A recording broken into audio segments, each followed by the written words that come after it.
Les grands empires coloniaux les plus importants, c'est l'Angleterre, c'est la France, la Hollande et la Belgique avec le Congo. L'Allemagne aussi avait un projet colonial très important, mais a dû l'abandonner après la Première Guerre mondiale. L'Espagne et l'Italie, mais vraiment les grands, c'est vraiment l'Angleterre et la France.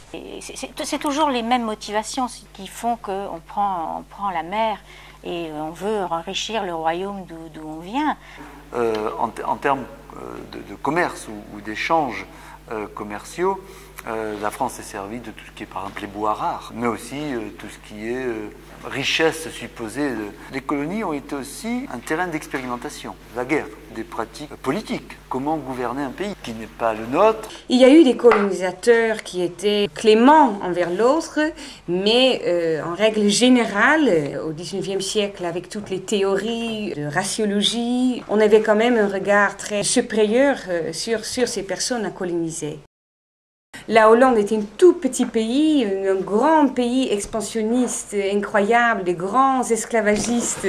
Donc c'était quand même un pays sur la mer, c'était des grands commerçants avec la Compagnie des Indes. Il n'y avait pas une mission évangélisatrice ou une mission culturelle. Donc on a peut-être un autre rapport à l'histoire coloniale qui est peut-être un peu moins douloureuse. Moi-même, je suis fille de colons qui étaient en Indonésie, mais j'ai toujours mangé de l'indonésien. Mes grands-parents parlaient de l'indonésien, donc c'était des gens qui étaient beaucoup plus intégrés. N'importe quel port où on va en Hollande, on retrouve les traces des grandes découvertes et les traces des échanges.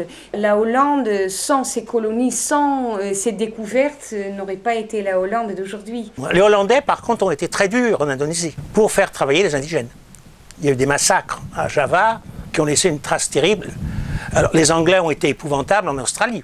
C'est à la fois honteux et pitoyable, parce que les massacreurs d'anciens condamnés en Angleterre, qu'on avait embarqués sur des bateaux, et on avait exilé en Australie pour s'en débarrasser. Or, ces criminels n'étaient pas forcément des criminels. Ça pouvait être quelqu'un qui ne connaît pas son identité. Et ce sont ces criminels qui sont devenus vraiment criminels en exterminant les aborigènes d'Australie pour avoir des terres et pour leur faire le boulot de construire des routes au XIXe siècle. Au XVIIe siècle, il y a une lutte entre la France et entre le Royaume de France et le Royaume d'Angleterre pour prendre pied en Inde. C'est une armée française qui va conquérir donc les comptoirs de l'Inde, et la France n'a pas les moyens de concurrencer le Royaume d'Angleterre.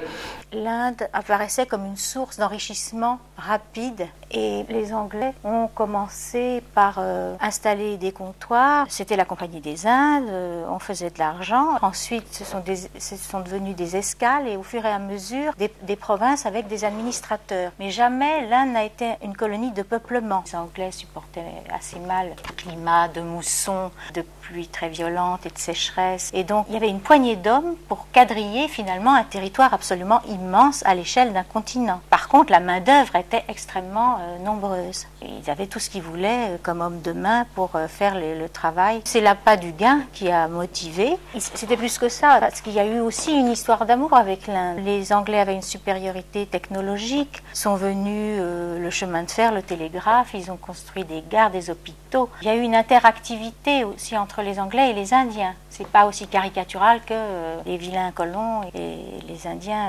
victimes. Ils se sont arrangés, et puis il faut dire que les Anglais ont négocié avec les élites indiennes. L'Inde va devenir le joyau de l'empire colonial anglais, comme l'Algérie va devenir le joyau de l'empire colonial français. Le Bey d'Alger a été très violent avec le consul de France parce que la dette à partir d'une livraison de blé n'avait pas été honorée. C'est une histoire véreuse. Cette question a été un prétexte à une intervention car le roi de France de l'époque, Charles X, est en situation difficile et il cherche une expédition militaire. Des centaines de bateaux sont à Toulon, vont à Alger. Et Alger est prise en quelques semaines, hein. Donc le dé s'en va et la France s'installe en Algérie.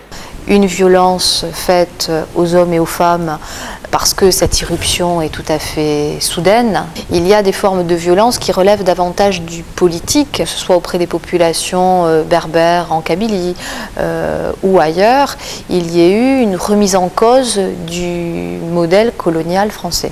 La France ne sait pas quoi faire de l'Algérie. Et à partir de 1845-46, un jeune lettré musulman, Abdelkader, qui va devenir celui qui résiste à la colonisation française. C'est quand même un personnage hors pair, parce que Abdelkader, en début des années 40, avait mis en place un statut pour les prisonniers, disant qu'un prisonnier de guerre, on doit le respecter. Et Abdelkader et sa famille ont nourri, aidé, hébergé des prisonniers français.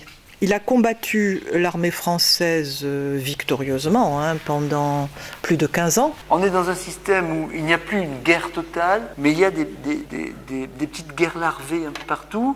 Atroce et impitoyable.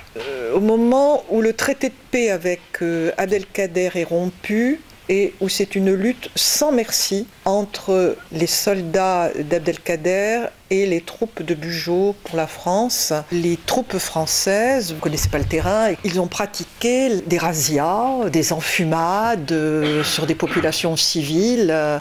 Eh bien, les grottes avaient été enfumées, c'est-à-dire on avait mis le feu et donc les gens ont grillé avec aussi bien les bêtes que les hommes, les femmes, les enfants ont brûlé. Un des colonels de Saint-Arnaud qui écrit « Le pays d'Ébéni Ménacer est superbe, nous avons tout brûlé, tout détruit ».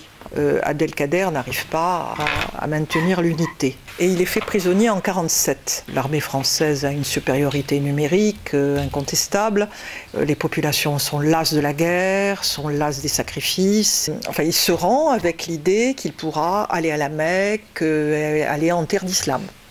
La promesse lui est faite. Et les conditions ne sont pas acceptées et Abdelkader est amené d'Oran à Toulon. À partir de 1840, et ça va durer presque jusqu'en 1920, en disant vous êtes français, vous pouvez avoir des concessions, c'est-à-dire vous pouvez avoir des terres. Un paysan qui n'arrivait pas à vivre de son travail, on lui disait que s'il allait en Algérie, il allait pouvoir avoir une terre pour travailler. Ceux qui sont allés pour vivre mieux. C'est une migration de pauvres qui va en Algérie. Les Espagnols qui vont en Algérie, ils ne meurent pas complètement de faim en Espagne, mais ils n'ont pas de travail. Il y a la volonté du gouvernement français d'en faire des départements français. En Afrique noire, en fait, on a commencé à s'installer à partir du XVIIIe siècle, en fait.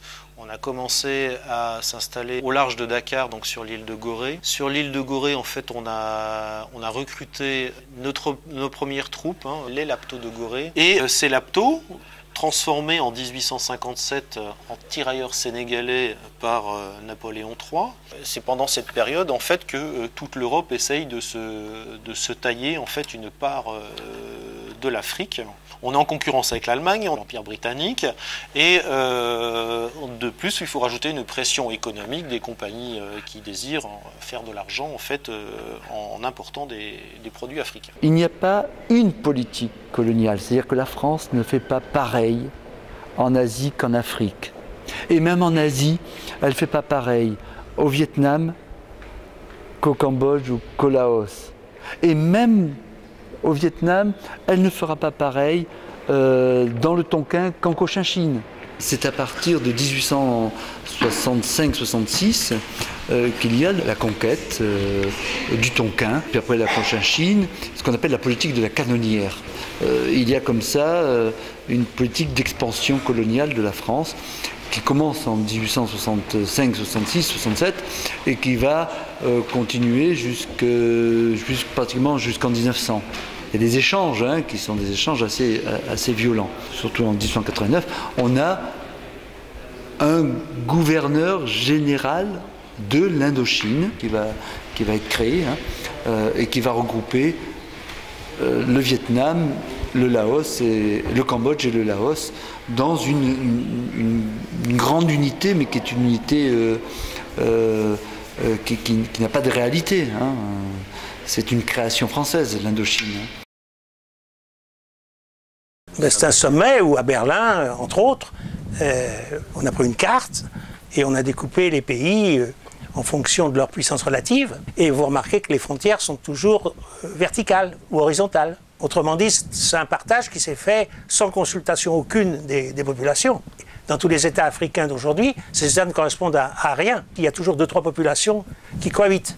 Pour que des populations d'Afrique se rendent plutôt à la France qu'à l'Angleterre, ben, les généraux disaient écoutez, gardez vos esclaves. Donc les lois contre l'esclavage de 1848, on les proclamait, nous en France, et c'est comme ça que l'esclavage s'est perpétué, mais on lui a changé de nom, on appelait ça le travail forcé.